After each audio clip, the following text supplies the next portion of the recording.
Ek sit sommer hier vanoggend hier waar die ouens die parkrun doen. Hier by ons golfbaan hier in Ficksburg. En ek dink by myself as jy ons nou kom om te kom deelneem aan hierdie parkrun. Jou doel is tog op die einde van die dag om die parkrun klaar te maak. Wanneer jy in die Comrades inskryf en deelneem, dan is jou doel om klaar te maak. Wanneer jy enige wedstryd speel of deelneem of endurance item deelneem aan, dan is jou doel om klaar te maak. En met my en jou in die lewe is net so, my vriend. Wanneer ons hierdie wedloop van die lewe begin, is ons doel ook om eendag klaar te maak. Maar die vraag is, hoe maak ons klaar?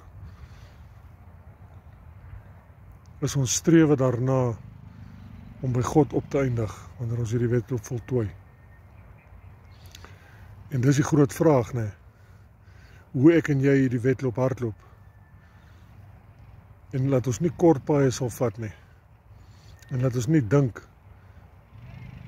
soos die Engelsman sê, we've made it nie. Ek en jy sal nooit op 'n plek kom waar ons kan sê ons is volmaak nie. Ons sal nooit op 'n plek kom waar ons sê ons het hierdie wedloop gewen nie. Maar wanneer ons eendag klaar maak en wanneer ons by Jesus se voete opeindig, dan kan hy sê, goeie en getroue kind, goeie en getroue dienskneg. Jy het die wedloop gehardloop soos ek dit van jou gevra het en van jou verwag het.